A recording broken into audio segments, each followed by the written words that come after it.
காவேரி யமுனாவும் வந்து பசுபதியை பார்த்து பயங்கரமாக அதிர்ச்சி அடைகிறாங்க. உடனே வந்து இவர் எப்படிங்க அப்படின்னு ஆச்சரியமாக இருக்கா அவங்களுக்கெல்லாம். ஏன்னா இந்த கல்யாணம் நடக்க போகிறதில்ல, எனக்கு எல்லா விஷயமும் தெரியும். இந்த மாதிரி என் தங்கச்சி வீட்டுக்காரரும் வந்திருக்காங்க, அதனால் இந்த கல்யாணத்தை நடத்த விட மாட்டாங்கன்னு சொல்லிட்டு இந்த மாதிரி விஜய் கெஞ்சினது, அதுக்கு வந்து ஜெயா வந்து சொன்னது எல்லா விஷயத்தையும் வந்து சொல்கிறாரு. அதை கேட்டு அதிர்ச்சி அடைகிறா. அவ்வளோதானாக்கா, என் கல்யாணம் நடக்காதா, நீ சொன்னது உண்மையாயிடுச்சாக்கா அப்படின்னு சொல்லிட்டு அழறாங்க. யமுனா உடஞ்சி அழுதுட்டுருக்காங்க. அதை பார்த்து காவேரி வந்து அவங்களுக்கு ஆறுதல் சொல்லிட்டு இருக்காங்க. ஏன் இப்படிலாம் பண்ணுறீங்க அப்படின்னு. நான் என்னம்மா பண்ணேன், நான் உண்மையை தான் சொன்னேன். அடுத்து இந்த மாதிரி பணக்கார பசங்களெல்லாம் வளைக்க பார்த்தீங்கன்னா இதுதான் நடக்கும். என் தங்கச்சி வச்சால உங்களுக்கெல்லாம் ஆப்பு அப்படின்னு சொல்லிட்டு சொல்கிறாரு. அதெல்லாம் கேட்டு என்ன பண்ணுறதுன்னு தெரியாமல் தவிக்கிறாங்க நம்ம காவேரி. அதை ரெஜிஸ்டரும் அதுக்கப்புறம் அந்த புரோகிதரும் வந்து கேட்குறாங்க, என்னாச்சுங்க கல்யாணம் நடக்காதா, அப்புறம் எதுக்கு எங்களை வர சொல்கிறீங்க அப்படின்னு சொல்லிட்டு ரெஜிஸ்டர் டென்ஷன் ஆகிறாரு. நாங்கள் போகிறோம்னு சொல்லிட்டு கிளம்ப பார்க்குறாங்க. நீங்கள்லாம் போங்க, கல்யாணம்லாம் நடக்காது, தேவையில்லாமல் உங்களை வர வச்சுருக்காங்களா அப்படின்னு சொல்லி டென்ஷன் ஆகிறாரு பசுபதி. கல்யாணம் நடக்க போகிறதில்ல, நம்ம வாங்க வேலையை பார்ப்போம் அப்படின்னு சொல்லிட்டு அவங்க கிளம்புறாங்க. இங்கே அழுதுட்டுருக்காங்க. காவேரியும் வந்து யமுனாவும் நில்லுங்க அப்படின்னு சொல்லிட்டு குரல் கேட்குது. பார்த்தா விஜய் வந்து நிற்கிறாரு. இந்த கல்யாணம் நடக்கும், மாப்பிள்ளை வந்தாச்சு அப்படின்னோடனே அதிர்ச்சி அடைகிறாங்க எல்லாருமே. ஒன்றுமே புரியல வந்து பசுபதிக்கு. என்ன சொல்கிறேன், ஏன் போய் சொல்கிறேன் இங்கே வந்து அப்படின்னு சொல்லி நான் ஏன் போய் சொல்கிறேன், உண்மையாக தான் சொல்கிறேன்.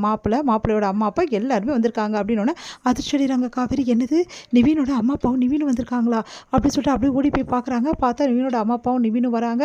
அதை பார்த்து அதிர்ச்சி அடைகிறாங்க. உடனே வந்து என்ன நடக்குதுங்க, டைம் ஆகிடுச்சு, இப்போ எதை பேசுறதுக்கும் காவேரி நம்மளுக்கு டைம் இல்லை, முதல்ல மணவரையில் உட்காரணும், பொண்ணு மாப்பிள்ளையும் ஏற்கனவே லேட் ஆகிடுச்சு அப்படி சொல்லிட்டு நிவின் காவேரி அந்த ட்ரெஸ்ஸை எடு அப்படின்னோடனே எடுத்து கொடுக்குறாங்க. அடுத்து நிவின் போய் மாற்றிட்டு வாங்க அப்படின்னோடனே நிவின் மாற்றிட்டு வராரு. அடுத்து வந்து மணவரில் வந்து உட்காடுறாங்க. இதை பார்த்து பசுபதிக்கு அதிர்ச்சி மேலே அதிர்ச்சியாக இருக்குது. என்ன செய்ய இதெல்லாம் அப்படின்னோடனே வேறு வழி இல்லைண்ணே அப்படின்னு சொல்கிறாங்க. ஒன்றும் புரியாமல் பசுபதி யோசிக்கிறாரு. கெட்டி மேலன்றாங்க. உடனே நிவின் வந்து யமுனா கடுத்த தாலி கட்டுறாரு. யமுனாவுக்கு சந்தோஷம் தாங்கவே முடியல, அவ்வளோ சந்தோஷப்படுறாங்க. இங்கே எல்லாருமே ஆசீர்வாதம் பண்ணுறாங்க.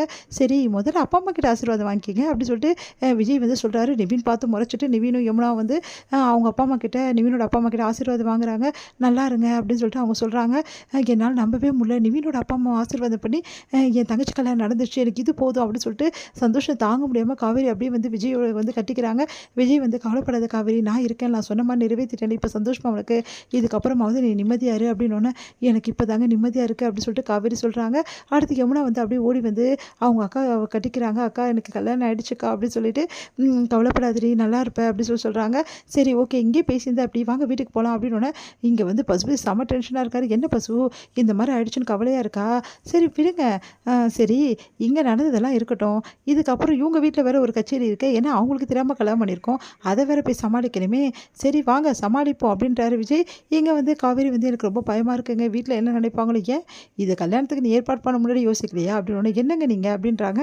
சரி வாங்க போகலாம், எல்லாம் சமாளித்து தானே ஆகணும், சரி எல்லாரும் காவேரி வீட்டுக்கு போகலாம் அப்படின்னு சொல்லிட்டு கிளம்புறாங்க. இங்கே வந்து யாரும் வந்து இறங்குறத பார்த்துட்டு காவேரி வந்து வீட்டில் வந்து யார் இது இப்படி வந்து இறங்குறதுன்னு பார்த்தா நிவீனும் வந்து யமுனாவும் வந்து மணக்கோலத்தை வந்து இறங்குறாங்க. அதை பார்த்து வந்து எல்லாருமே அதிர்ச்சி அடைகிறாங்க. ஓடி போய் என்னடா இது அப்படின்னு சொல்லிட்டு குமரன் வந்து கேட்குறாரு. அது வந்துனே அப்படின்னு சொல்லிட்டு இருக்கும்போதே யமுனாவுக்கும் வந்து நிவீனுக்கும் வந்து கல்யாணம் நடந்துருச்சு, இதான் நடந்திருக்கு அப்படின்னோடனே அப்படியே அதிர்ச்சி அடைகிறாங்க. விஜயை பார்த்து எல்லாருமே எப்படி நடக்கும், என்னடி இதெல்லாம் அப்படின்னு சொல்லிட்டு அவங்க அம்மா பயங்கரமாக அழகிறாங்க. கங்கா வந்து பயங்கரமாக டென்ஷன் ஆகிறாங்க. எவ்வளோ தைரியமாக இருந்தால் இந்த வேலையை நீ பண்ணியிருப்ப, உனக்கு என்ன அவ்வளோ திமிராயிடுச்சா அப்படின்னு சொல்லிட்டு கங்கா வந்து அப்படியே ஓடி போயிட்டு அவங்கள வந்து அப்படியே அறையிறதுக்காக அவங்க தங்கச்சியை வந்து யமுனா போகிறாங்க. அப்போ வந்து தடுத்து நிறுத்துகிற விஜய், நிறுத்துங்க, சும்மா அடித்தா எப்படி, என்ன நடந்ததுன்னு முதல்ல கேளுங்கன்னொன்னே, என்ன நடந்ததுன்னு ஏங்க கேட்கணும், எவ்வளோ திமிரு இருக்கு இப்படி பண்ணுறதுக்கு, வீட்டில் யார்கிட்ட சொல்லாமல் இந்த மாதிரி வேலையை பண்ணியிருக்கா, நான் அப்போவே நினச்சேன் இந்த நிவினை தேடி போவான்னு சொல்லிட்டு, நிவின் வேலைக்கு போகிறான்னு பார்த்தா இந்த மாதிரி வேலை பண்ணியிருக்கா அப்படின்னு சொல்லிட்டு டென்ஷன் ஆகிறாங்க. டென்ஷன் ஆகாதீங்க, சொன்னால் கேளுங்க, இவங்களா கல்யாணம் பண்ணிக்கலாங்க, நான் தான் கல்யாணம் பண்ணி வச்சேன், என்னது நீங்கள் கல்யாணம் பண்ணி வச்சிங்களா அப்படின்னு சொல்லிட்டு எல்லாருமே அதிர்ச்சி ஆகிடுங்க. தாத்தாவும் வந்துடுறாரு. என்னடா இப்படி பண்ணியிருக்கேன் அப்படின்னோடனே, அமைதியாக இருங்க தாத்தா, என்ன நடக்குது நான் சொல்கிறேன் அப்படின்னோடனே, இந்த கல்யாணத்தை நீங்கள் பண்ணி வச்சிங்களா, எவ்வளோ தைரியமாக இருக்கும் நீங்கள் பண்ணி வச்சுருக்குது, என்னம்மா அப்பளை இப்படி பண்ணிட்டீங்க அப்படின்னு சொல்லிட்டு பாட்டியும் அதுக்கப்புறம் வந்து நம்ம சாரதாவும் கேட்குறாங்க. காரியத்தை மன்னிச்சிடுங்க, வேறு வழி இல்லாமல் தான் உங்கள் கல்யாணத்தை நான் பண்ணி வச்சேன் அப்படின்னு சொல்லிட்டு விஜய் சொல்கிறாரு. உடனே வந்து கங்கா செமையாக டென்ஷன் ஆயிருங்க. உடனே வந்து நீங்கள் யாருங்க என் தங்கச்சி கல்யாணம் பண்ணி வைக்க, உங்களுக்கு என்ன ரைட்ஸ் இருக்குது என் தங்கச்சி கல்யாணம் பண்ணி வைக்கிறதுக்கு அப்படின்னு சொல்லிட்டு கேட்குறாங்க. அது கேட்டு காவேரி செமையாக டென்ஷன் ஆயிடுறாங்க. நிறுத்துறியாக்கா அப்படின்னோன்னா அப்படியே பார்க்குறாங்க. என்ன நினச்சிட்டு இருக்க நீ, அவர் அந்த கேள்வி கேட்குறியே, அவர் இல்லைன்னா இந்நேரம் யமுனா உயிரோடவே இருந்திருக்க முடியாது அப்படின்னு அதிர்ச்சி அடைகிறாங்க. நேரம் இவர் தான் கல்யாணம் பண்ணி வச்சாருன்னு சொல்லிட்டு டென்ஷன் ஆனாக்கா, ஆனால் இவர் பண்ணி வைக்கலனா அதுக்கு முதல் நாள் நான் இவங்க 2 பேரும் கல்யாணம் பண்ணி வச்சிருப்பேன் அப்படின்னு எல்லாருமே அதிர்ச்சியாக பார்க்குறாங்க. இப்போ என்ன சொல்கிறா அப்படின்னு சொல்லிட்டு இதோட முடியுது.